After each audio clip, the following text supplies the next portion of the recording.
আমি কঞ্চেটা। আমি ইতালি থেকে এসেছি এবং আমি এখানে ইন্দোনেশিয়ায় ছোট বাচ্চাদের ইংরেজি শেখাতে এসেছি।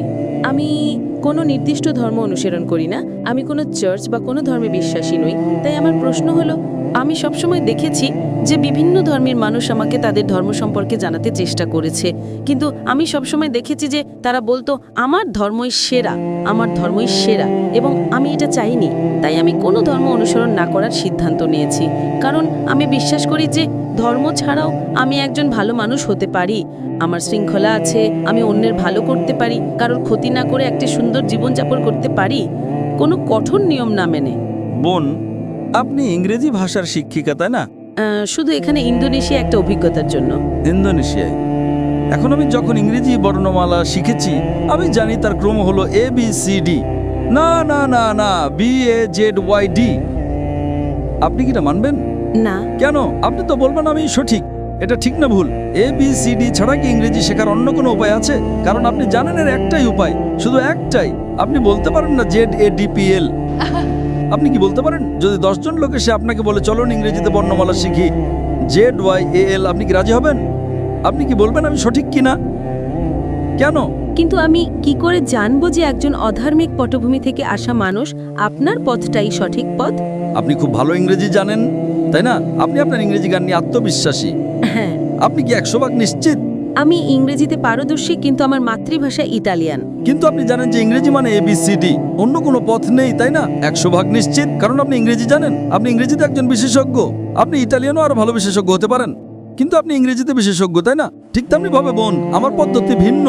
আমি বলি আপনি আমাকে ইসলামের চেয়ে ভালো কোনো ধর্ম দেখান, আমি আজই তা গ্রহণ করব, কারণ আমি তুলনামূলক ধর্মতত্ত্বের একজন বিশেষজ্ঞ। আমি খ্রিস্টান ধর্ম, হিন্দু ধর্ম, বৌদ্ধ ধর্ম, ইসলাম, শিখ ধর্ম, পার্সি ধর্ম এবং আরো অনেক ধর্ম নিয়ে পড়াশোনা করেছি। তাই এখন আমি তুলনামূলক ধর্মতত্ত্বের একজন বিশেষজ্ঞ। আমি বলছি আপনি আমাকে এর চেয়ে ভালো কোনো ধর্ম দেখান, আমি আজই তা গ্রহণ করব। কিন্তু ধর্মহীনতা সম্পর্কে আপনার কি মত? ঠিক আছে, আপনি আমাকে ধর্মহীনতাকে ইসলামের চেয়ে ভালো প্রমাণ করে দেখান, আমি মেনে নেব। যে কোনো কিছু। আপনি নাস্তিকতাকে ইসলামের চেয়ে ভালো দেখান, আমি মেনে নেব। কমিউনিজম, সমাজতন্ত্র, যা খুশি ইসলামের চেয়ে ভালো প্রমাণ করুন, আমি গ্রহণ করব। যে কোনো কিছু, রাজনীতি বা অরাজনীতিক, আমাকে এর চেয়ে ভালো কিছু দেখান। কোরআনের চেয়ে ভালো কোনো নির্দেশনা গ্রন্থ, আমি তা গ্রহণ করব। না, পলিটিক্স নয়। যে কোনো কিছু, রাজনীতি হোক বা না হোক, আমাকে এর চেয়ে ভালো কিছু দেখান। কোরআনের চেয়ে ভালো কোনো পথ প্রদর্শক গ্রন্থ দেখান, আমি তা গ্রহণ করব। আমি অন্যদের মতো নই, আমি ভিন্ন, কারণ আমি তুলনামূলক ধর্মতত্ত্বের একজন বিশেষজ্ঞ। আপনি কি আমার কথা বুঝতে পারছেন বোন? আপনি শুধু ইংরেজি এবং ইটালিয়ান ভাষায় বিশেষজ্ঞ, আর আমি তুলনামূলক ধর্মতত্ত্বে বিশেষজ্ঞ। এটা আমার বিশেষজ্ঞত্ব। তাহলে আমার কি এটা বলার অধিকার আছে কি না? কিন্তু ধর্ম ছাড়া একটা জীবন সম্পর্কে আপনার কি মত? হ্যাঁ, আমি জানি এটা একটা বিতর্কিত প্রশ্ন, কিন্তু আমি জানতে চাই। আমি আমার জীবনকে এভাবেই দেখি। ধর্ম ছাড়া জীবন হলো রাডার ছাড়া সমুদ্রে পাড়ি দেওয়া। আপনি জানেন, আপনি রাডার ছাড়া সমুদ্রে নৌকো চালাচ্ছেন, কোনো জিপিএস নেই, স্যাটেলাইট নেই, আর আপনি নৌকো নিয়ে বসে চলেছেন যে কোনো দিকে। আপনি কি উত্তরটা পেয়েছেন? আমি বুঝতে পারছি। হ্যাঁ, আপনি বুঝতে পারছেন। তাই এখন আপনাকে আপনার রাডার বেছে নিতে হবে। আমাকে একটা ধর্ম বেছে নিতে হবে? আপনাকে বেস্ট পথ প্রদর্শক বেছে নিতে হবে। ধরেন ধরেন আপনি অসুস্থ, আপনাকে ডাক্তারের কাছে যেতে হবে, তাই না? নাকি আপনি বলবেন না না, আমি নিজেই চিকিৎসা শিখে নেব? আপনি কি তা করতে পারবেন? হ্যাঁ, আপনি গুগল করে কিছু উত্তর পেতে পারেন, কিন্তু সব উত্তর কি পাবেন? Chat GPT? চ্যাট জিপিটি কি আপনার অপারেশন করবে? যদি আপনি চ্যাট জিপিটিকে জিজ্ঞেস করেন আপনার হার্টের সমস্যা হয়, না না না না, সে উত্তর দেবে একজন ডক্টরের কাছে যান। চ্যাট জিপিটিকে জিজ্ঞেস করেন কোন ধর্ম সবচেয়ে বৈধ, যুক্তিকার, বৈজ্ঞানিক, এখানে উত্তর আছে। আপনি কি চ্যাট জিপিটিতে বিশ্বাস করেন? আপনি আটকে গেছেন বোন। তাই আমি বলছি এটা আমার এক্সপার্টিজ এরিয়া। আপনার মতো মানুষের সাথে কথা বলে আমার বিশেষজ্ঞত্ব। এটা আমার বিশেষজ্ঞত্ব। আপনি অসুস্থ হলে ডক্টরের কাছে যান, তাই তো? আমি তো নিজেকে অসুস্থ মনে করি না। আমি বলছি না যে আপনি অসুস্থ। না, মানে আমি মনে করি না যে আমি রাডার হারিয়ে ফেলেছি। আমি মনে করি না যে এখন আমার কোনো রাডারের প্রয়োজন আছে। তাই আপনি অসুস্থ হলে ডাক্তারের কাছে যান না, তাই তো? অবশ্যই যাই। ও, তার মানে অসুস্থ হলে আপনার রাডার দরকার না, কিন্তু ধর্মীয়ভাবে বলতে গেলে আমি নিজেকে পথভ্রষ্ট মনে করি না। কারণ আপনি জানেনই না যে আপনি কি হারাচ্ছেন। আপনি তখনই বুঝবেন যে কিছু হারিয়েছেন যখন জানবেন যে আপনার কি হারানোর ছিল। যদি আপনি না জানেন যে কি হারাচ্ছেন, তাহলে কিভাবে বুঝবেন, তাই না? দেখেন যে ব্যক্তি অজ্ঞ, সে খুব সুখী কিনা। সে ইংরেজি জানে না, কিছুই জানে না, সে খুব সুখী, ঠিক না ভুল?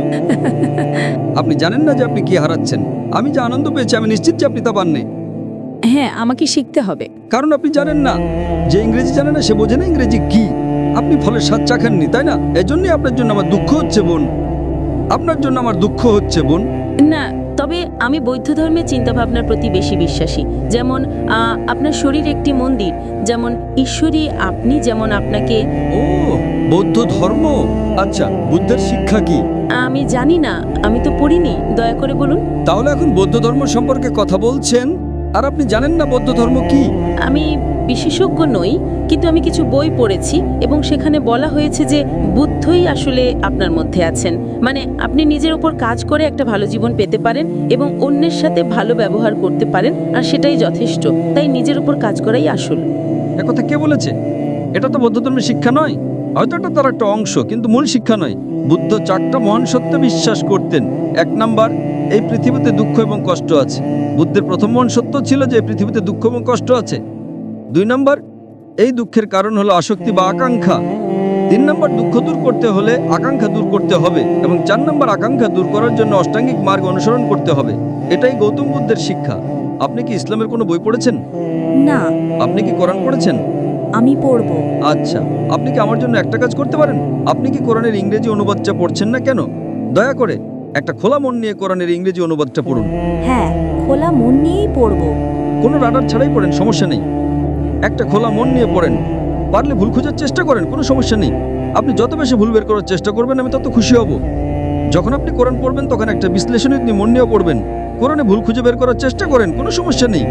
কোরআন নিজেই চ্যালেঞ্জ করে যে এর মধ্যে কোনো ভুল বের করা সম্ভব নয়। তাই আপনি ভুল খোঁজার চেষ্টা করেন। হয়তো আপনার কিছু ভুল মনে হতে পারে, তখন আপনি আমাকে জিজ্ঞেস করতে পারেন আর আমি আপনাকে বলবো সেটা ভুল কিনা। কারণ এটাই আমার এক্সপার্টিজের জায়গা। তাই আপনি যে ভাষায় বোঝেন সেই ভাষায় কোরআন পড়ুন, ইটালীয় বা ইংরেজি। ইংরেজি ভালো হবে। আমি আপনাকে আব্দুল্লাহ ইউসুফ আলীর অনুবাদটা পড়তে অনুরোধ করছি। আমি আয়োজকদের অনুরোধ করব যদি তারা বোনকে একটা কপি ঘম্পি দিতে পারেন। আপনি কি এতে সই করে দেবেন? ইনশাআল্লাহ আমি সাইন করে দেব। ধন্যবাদ। অনুষ্ঠানের শেষে আমি আয়োজকদের অনুরোধ করব যদি আব্দুল্লাহ ইউসুফ আলীর ইংরেজি অনুবাদটা পাওয়া যায়, ইনশাআল্লাহ। যদি না পাওয়া যায় আপনি আপনার ঠিকানা ভলেন্টিয়ারদের কাছে দিয়ে যেতে পারেন, আমরা পাঠিয়ে দেব। যদি এখন পাওয়া যায় আমরা এখনই আপনাকে দেবো, ইনশাআল্লাহ। ঠিক আছে বোন, আপনি এটা পড়ুন এবং আমি আল্লাহর কাছে প্রার্থনা করি যেন তিনি আপনাকে সঠিক পথ দেখান। আপনাকে অনেক ধন্যবাদ। আপনাকেও স্বাগতম বোন।